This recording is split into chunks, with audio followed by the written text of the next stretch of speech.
Doyen Mor Diouf doyen Mor kontaan naa vraiment macha allah prestige daal di woote ngeen bàyyi seen lépp ngeen ñëw ngir bokk ak ñun waxtaan ndax c'est logique ndax yéen ay leader d'opinion ngeen ay personnes ressources ngeen te su ngeen waxee nag nit ñi bàyyi leen xel fa nga bokk nag du parti bu ndaw di PDS doyen Mor ñu ngi lay nuyu. maa ngi lay fay DJ Saturne. di kontaan lool ci dalal la bi ñu la dalal ci plateau bi doyen Mor nuyool ak askan bi lay seetaan ci bitim réew ak biir réew mi di Sénégal. waaw merci beaucoup DJ Saturne ci invitation bi nga xam ne ci nga ma invité. ma ñëw fi tey ci turu parti démocratique sénégalais. ngir ngeen prier ma ñu war a waxtaan ci situation politique bi nga xam ne. mooy lëmbe askan wi actuellement tey fii ci Sénégal. man nag comme ni nga ko waxee Mor Diouf laa tudd nekk responsable PDS. fii ci Thiès. di militer Thiès Ouest. en fait ñi ngi nuyu ñëpp nag. di aussi jéggalu. parce que en fait xëy na peut-être conditions yi ni mu demee wax ngeen ko léegi.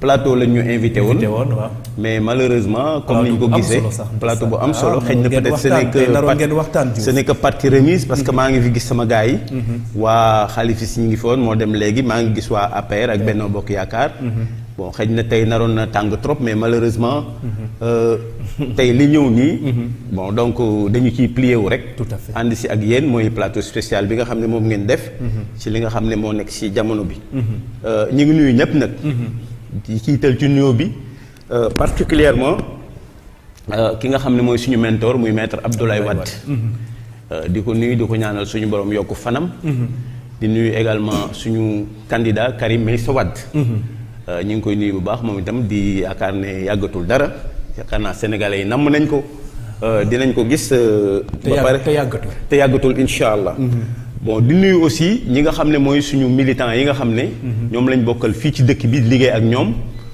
muy militante ak militante parti démocratique sénégalais yépp ñoom itam ñu ngi leen di nuyu nga may ma tuuti nag parce que tey dafa am suñu benn mbokk bu baax boo xam ne daf fi wàññi ko daanaka dañ ko jébbal boromam rek ma jaar ci kër ga jaale ak une délégation du PDS man ak Demba Ndiaye ak ñi ñu àndaloon ñépp alors ñu ñëw fii nag dañ fa jógee rek ñëw ci plateau bi ñu di ko wax Abdou Aziz Ndiaye benn doyen la bu doon liggéey agriculture ba retraité mu nekkoon ku baax nekkoon secrétaire administratif bu PDS nekkoon aussi ci cadre yi secrétaire administratif bu ancien yi quoi nekkoon aussi maanaam membre ci FNCL maanaam fédération nationale des cadres libéraux antenne départementale bi ku ci yëngutu woon la ci tey suñu borom def mu wàcc liggéey ñu di ko ñaanal suñu borom dolli ko yërmande ak njëggal di dugalaale aussi également ñi nga xam ne ñoom ñoo fàddu ñoo wàcc liggéey ci événement yi nga xam ne ñoo fi am na si ku ñuy dégg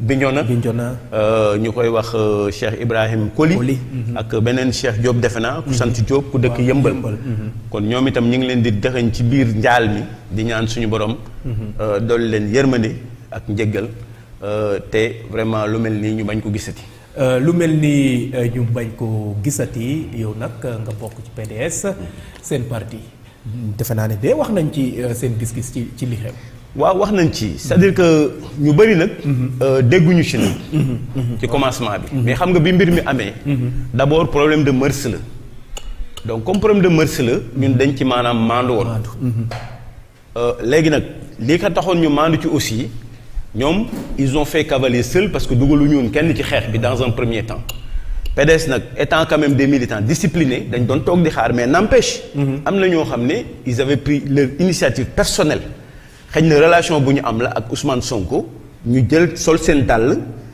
ñu nekk seen collègue gis nañ ci suñu benn honorable Mame Diarra Fam gis nañ ci également le président Doudou Wade ak ñeneen jël nañ seen initiative mais je dis bien seen initiative personnelle dem seeti maanaam Ousmane Sonko massaw ko sargal ko kooku ñoom ñoom la engagé donc déggloon ci woon benn maanaam PDS bu ci wax bi feek maanaam communiqué bi nga xam ne mooy bu officiel bu le secrétaire général national teg muy bu maître Abdoulaye Wade communiqué boobu moo dugal maanaam le PDS ci biir donc bi ñu defee communiqué bi kooku mooy maanaam bi ñu defee communiqué bi ñu jox aussi ordre député yi nga xam ne ñoo nekk assemblée muy groupe parlementaire ba fa nekk ñu porter le combat. leneen li ci des aussi on a donné quand même le mot d'ordre de soutenir Sonko ci réseaux sociaux yépp quoi. Donc pour le moment foofu la maanaam soutien bi nekkoon muy un soutien de principe et citoyen. Donc foofu la ñu nekkoon PDS foofu la nekk jusqu'à présent ba démb la événement yi am tournure loolu dinañ ci dellu si ci kanam. Tout à fait waaye nag doyen Mor dafa am lu ma jaaxal. mbir ma bi mbir yi xewee. PDS par le biais du secrétaire général maître Abdoulaye Wade amoon na wax joo xam communiqué boo xam ne génne woon nañ ko waaye nag ñu ñàkk ànd ci mbir mi rafetluñ ko woon waaye nag su ma juumee nag nga gàngati ma waaye nag mu waxoon ne Ousmane Sonko maturité en politique moo tax ba lii dal ko waa Pastef mere leen lool mere woon nañ leen dëgg la meroon nañu mais je pense que ne loolu ba léegi ñi meroon aussi loolu maanaam dañu maanaam gën ñu réconforter ci maanaam communiqué bi nga xam ne moo génn ñi mer ñëpp dañuy maanaam confirmer l'immaturité politique bi nga xam ne moom la ñu mettre en exergue ci communiqué bi c'est important loolu maanaam bi ko Ablaye di wax mais li ñuy wax ne nag weq na doomam mais bañu ko Maître Abdoulaye Wade moom moo njëkk a woo Ousmane Sonko ba caricaturé boppam ba ne Ousmane Sonko moo may delloo si samay 20 ans ko kon xam nga ne maanaam am na fu mu ko teg je pense que ne su ko waxee c'est-à-dire que nag bon l'interprétation est libre kenn ku ne ak ni ngay gisee donc ñun gisewuñ noonu nga xam ne noonu la waa sonkiste yi gisee mais dans tous les cas li mu wax aussi kenn mënu ci dindi dara il y a une immaturité il y a une inexpérience tout à fait et également l'ennemi n'est-ce pas a exploité n'est-ce pas ses faiblesses je pense que loolu mooy résumé bi faiblesse boobu nag bon mooy moo bi nga xam ne nag moo c'est trop chargé foofu la gars yi tënku parce que faiblesse bi li ci biir lu bëri li ci biir yi su fekkee nag ñu naan maanaam dañ ciy wax ay affaire femme ci moom suñu lay jiiñ dëmm nag doo soccee maanaam yoolu gone donc loolu nag xëy na peut-être ñoo ko xaw a interpréter mais ñun àgguñu woon foofu daal dans tous les cas l'interprétation est libre ku nekk ak ni nga gisee parce que nous sommes en démocratie bon mais nag ñoom itam il devait quand même avoir de la retenue ba taxaw seet maanaam fi nga xam ne foofu lañ taxaw ak ni ñu leen jàppale dem na ba ci même sax à l'Assemblée nationale notre député Mame Diarra Fam s'est transformé en journaliste moom moo relayer directement n'est-ce pas tout le travail n'est-ce pas de la commission ad hoc loolu déjà je pense que nous devions quand même un retour avoir des remerciements mais pas quand même tout à fait des contre-dires yoo xam ne ça ne peut pas quand même faire évoluer wala maanaam day yàq diggante loolu séntuwuñ ci woon quand même les sonkistes. sa jàngat nag ci situation actuelle. mais jàngat bi li ci nekk lenn la lépp Macky Sall moo ko indi ci nan yéekatu fitna la naturellement Diouf non parce que il se suffit et il agit en orgueilleux loolu mooy problème je pense que ne Macky Sall loolu moom ñëpp xam nañ ko il pensait quand même le peuple sénégalais très passif te nag même muus soo ko dugalee ci néeg sax wala ginaar soo ko chargé su amul moyen il va riposter il a un peu abusé certainement de sa naïveté je peux dire entre guillemets je le respecte c'est une institution mais peut-être xëy na mu xalaatee loolu mooy problème bi il pensait que le peuple est dormant le peuple est passif ils peuvent quand même lu ci ne rek mën nañ ko accepter jusqu'au jour où il s'est réveillé à midi alors gis nga tey problème bi ni mu demee donc commencé woon na par museler les journalistes les plus importants rajo yi nga xam ne ak télévision yenn yi jënd na leen il a quand même un peu la justice mu instrumentaliser ko jóge ca également les marabouts certains marabouts ñi ma ko war a wax mu corrompre leen ñeneen leneen li aussi Assemblée nationale mu def ko dans sa poche l'armée il fait des promotions sélectives dans l'armée ñi ànd ak moom il a fait une mainmise n'est-ce pas sur l'administration territoriale léegi kooku déjà il se croit requinqué defe na ne maanaam réew mi yépp déjà tout le monde est au pas booleeg nag maanaam tous ces conseils yi nga xam ne ñoo ko wër te pratiquement je sais que ni du leen déglu avec tout ce n'est-ce pas ce imbroglio là cette sauce de mauvais goût comme ni ñu koy waxee loolu su fekkente ne par exemple dajaloo na moom il se pense certainement être, n'est-ce pas, au-dessus de tout le monde et mettre tout le monde au pas. Mais aujourd'hui, nous avons vu qu'il est en train de constater les dégâts.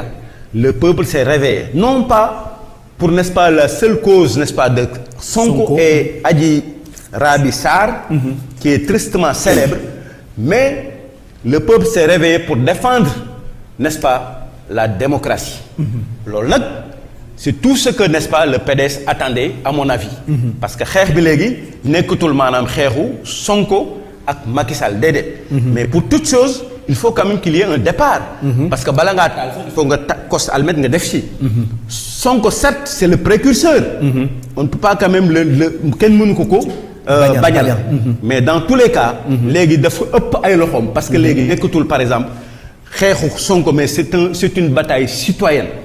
Donc foofu nag léegi je pense que il y a eu la revue de dernièrement gis ngeen le dernier communiqué du PDS génn na.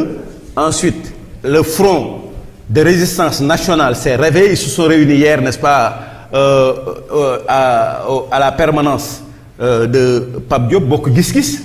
Alors ils ont pris la décision, n'est-ce pas, d'intégrer la lutte, cette lutte-là démocratique pour barrer la route, n'est-ce pas, aux fossoyeurs de la démocratie. Démocratie boobu nag je pense que ne loolu le PDS doon xaar. Il attendait maintenant que cette bataille-là soit une bataille citoyenne et de principe que PDS soog ci mën a dugg. léegi nag dugg na ci de plein pied. à partir, n'est-ce pas, du Front national de résistance. ñun c'est de bonne guerre que ñu dugg ci. parce que c'est le PDS qui est, n'est-ce pas, le précurseur. C'est le PDS, n'est-ce pas, qui est l'âme classique, n'est-ce pas, de cette démocratie au Sénégal. Parce que c'est Maître Abdoulaye Wade, secrétaire général national du Parti démocratique sénégalais, qui a lutté corps et âme au prix de sa vie, au prix de toutes sortes, n'est-ce pas, de privations, de toute sa jeunesse et de sa famille. Moom moo jóg génn di xeex 25 ans dans l'opposition, di xeex ba démocratie am, di xeex ba mbañ gàcce am, di xeex ba encre indélébile am, di xeex ba élection yu baax am. Loolu Maître Abdoulaye Wade moom moo ko def. Donc cette bataille là nous n'allons pas quand même baisser nos bras. Su ngeen gisee maanaam le PDS c'était un petit peu mis à l'écart sur ces trucs là, c'est parce que ci xeexu Sonko bi simplement parce que Sonko rek nga doon dégg mais léegi déggatoo Sonko. Je pense que ñi nga xam ne tous les observateurs les moins avertis actuellement xam nañ ne cette bataille là dépasse même, n'est-ce pas, Sonko et les patriotes, ces militants. Cette bataille maintenant elle est devenue citoyenne, elle est devenue nationale, elle est devenue même universelle parce que la diaspora, partout dans la diaspora, les gens sont prêts, n'est-ce pas, pour faire face à ce régime dictatorial de Macky Sall. Loolu ñëpp xam nañ ko te ñi ngi ciy daw guddi ñi ngi ciy daw bëccëg. doyen Mor doy na waar lool li nga wax waaye nag am na solo point de vue mu nekk nag gis-gis boo xam ne am na solo waaye nag présentement actuellement vu la situation fu mu toll nii que faire. Non, li ñuy def mooy lenn, c'est-à-dire que moi je conseillerais à Macky Sall de se violenter, n'est-ce pas, de mettre à terre son orgueil et de reculer. Parce que maanaam dellu ginnaaw taxul yàqul njàmbaar. waaw loolu stratégie la non je sama xalaat lay wax. sama xalaat yow am nga ci xalaat. nous sommes des démocrates, tout le monde ku nekk ak na ngay gisee. mais ma sais que ne. su fekkoonte ne man la wala man ma koy conseiller. Bon, je sais que peut-être du déglu conseil parce que Macky il a plus de 100 conseillers qui émargent, n'est-ce pas, sur le dos du contribuable, qui sont autour de lui. Mais qu'est-ce qu'il lui conseille? Qu'est-ce que ces gens-là conseillent à Macky? Mais c'est mon problème. Hein? Mais des erreurs yoo xam ne c'est flagrant ñëpp di ko gis loolu c'est inqualifiable ci ñi nga ne maanaam ñoo ko war di ko conseiller. wala ñoom dañ fa nekk rek pour seen bopp. wala c'est pour manger, n'est-ce pas, l'argent du contribuable. Donc su fekkoonte ne man la à mon avis. dafay reculer. parce que loolu gis nañ ko fii am na jurisprudence Abdoulaye Wade mi ngi fi jurisprudence Abdou Diouf mi ngi fi. mais en 88 lorsque le pays était à feu et à sang. comme ni mu mel nii nga xam ne Macky Sall moo ko ci indi mais Abdou Diouf avait demandé à l'opposition de l'époque. qui était Maître Abdoulaye Wade de lui demander de venir pour ñu def benn ñoom seen biir ñu def benn dialogue. waxtaan seen biir. Comme ça mu revenir à la raison. Donc loolu je pense que ne def na ko. Abdoulaye aussi ci quart bloquant bi tout le monde sait que bi mu demee ba nga xam ne ni lii mënul dem dafa reculer. alors ñu dem ñu retirer maanaam n'est-ce pas le projet de loi. mais loolu qu'est-ce qui l'empêche n'est-ce pas. comme xam na ne yoon bi mu jaar baaxul mais de rebrousser chemin ah de se ressaisir. ah comme ça léegi le pays sera calme li ci des nag mooy. mu xam ne maanaam léegi nit ñi yeewu nañu. parce que lii mu def nii c'est vraiment je pense que ça vaudrait pas le coup. nous avons eu des morts. C'est l'extrême. Nous avons eu quand même du vandalisme. On a saccagé presque tous les biens, n'est-ce pas, des étrangers et des nationaux. Parce que les gens en profitent. Les photos de troubles, les vaillous, les voleurs, tout le monde en profite. Surtout que dès qu'il y a rien ne marche. Donc, c'est vraiment du terreau. Vraiment, c'est vraiment du terreau pour se produire. Donc, je pense que les faux sauf à ba lépp nga nekk sur place. tout le cocktail Molotov est réuni pour maanaam casser le pays. je pense que Macky tout ce qu'on lui demande c'est de se retirer demaat maanaam à un dialogue tendre la main à l'opposition bàyyi ñi nga xam ne ñoo les exilés. tu as vu ñi koy conseiller ne ko maanaam saa yu opposition amee ba bëgg a développer nga casser ko. ñi koy conseiller loolu nañ ko bàyyi. il avait quand même une démocratie ba mu jël réew mi na bàyyiwaat ñëpp ñëw Karim ñibbisi Khalifa Sall libre ñoom ñëpp mu bàyyi leen def une amnistie wala beneen lu mën a def rek pour les rendre libres. mu ne leen jàkka jaa ngi noonu comme ni ko Abdou Diouf defe woon. ne ñëpp nodd su ko defee ñu def une démocratie totale képp koo xamante ne nii gañe nga ñu jox la maanaam réew mi nga jël ko au pouvoir fi may. jeexalee. mooy par exemple. lenn rek moo ma xaw a jaaxal. je vais le dire. Thiès tey mi ngi soog a dugg ci xeex bi mais loolu moo jaaxal ñépp. te Thiès était à l'avant-garde de toutes les batailles. du Sénégal. muy les batailles politiques et les batailles syndicales. gis nañ fi le Lion du Cayor bu feu Boubacar Sall. gis nañ fi également les batailles qui ont été conduites. par n'est-ce pas les syndicalistes le plus célèbre c'est Ibrahima Sarr avec les cheminots. gis nañ ko fi. mais Thiès tey elle est dans l'énergie totale. démb la dugg mi ngi ci commencé dugg nag ndànk-ndànk loolu nag li ma ci gën a jaaxal nag. mooy par exemple ki nga xam ne tey moo fi nekk muy Idrissa Seck. nekk maanaam dëkk ci Thiès ñu doon ko fi séntu kenn déggu ko boobu affaire bi amee ba léegi dégguñu ko mu wax dégguñu ko mu def loolu nag. man yaakaar naa ne question boobu dama koy poser waa Thiès yépp comme jaaxalul aussi man ñii Mor Diouf man jaaxal na. en tout cas daal c'est un dilemme que vite rapidement war nañ ci mën a exposer war nañ ci war a wax. moo tax tey xale yi bi ñu xëyee ci information yi may am attaqué nañ même cybercampusam. bi nga xam ne mooy le siège n'est-ce pas du PDS. loolu nag xëy na peut-être ku ëmb sa sangal ëmb sa kersa. su fekkee ne dañ koy def littéralement wala d'une manière beaucoup plus simple mais je crois que daal ñun séntuwuñu woon foofu. maanaam Idrissa Seck loolu nag moo tax toujours je crois que looy def rek war nga ko xoolaat parce que tey je pense que moom Macky Sall nee na mburoog soow la mais mburoog soow nag ànd naan rek wala ànd tuur te yaakaar naa tey comme amul suukar dañ koy ànd rek ñoom ñaar ñu boole leen tuur quoi incha allah. jërëjëf doyen Mor analyse bi pertinente. mu nekk lu am solo ça a été aussi une fierté de vous avoir sur le plateau de Prestige TV. ci édition spéciale bi nga xam ne dañ koo samp rek ngir yéen ñi xam ne yéen a yore kàddu yi ngeen daal di wax seen gis-gis ca la nga xam ne moom moo xew ci réew bi di Sénégal ñu ngi lay gërëm di la sant. di la ñaanal aussi yàlla gën laa bàyyi rek ak ñun. suñ nijaay nga. merci beaucoup tout le plaisir est à moi. Vraiment je souhaite tout le bonheur du monde. à TV Prestige. jërëjëf merci Didier. jërëjëf.